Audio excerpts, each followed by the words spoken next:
Est-ce que l'intelligence artificielle appliquée à la jurisprudence n'est pas tout simplement un formidable moteur de recherche au service du juriste?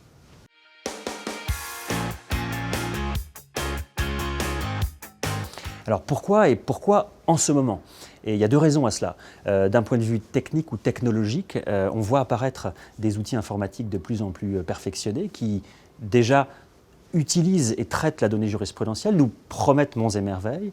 Et puis d'un autre côté, du côté du droit cette fois-ci, on a la promesse d'un accès facilité à des quantités impressionnantes de décisions, puisque la loi pour l'économie numérique nous promet l'accès à toutes les décisions de première instance et de cour d'appel, soit une quantité vraiment inégalée d'informations jurisprudentielles que le juriste veut traiter, à laquelle il veut accéder.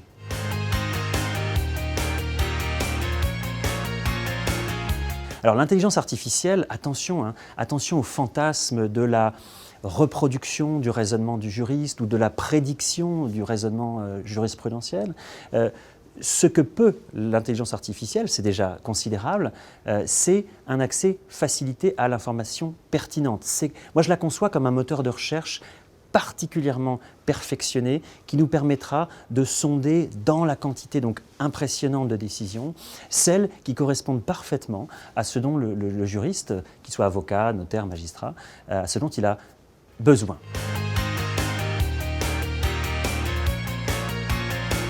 Alors les conditions, à mon sens, elles sont décisives. Si le traitement est un traitement de masse, mais que le résultat est trop peu fiable, le juriste fuira et il aura raison. Il veut gagner du temps, ne pas en perdre.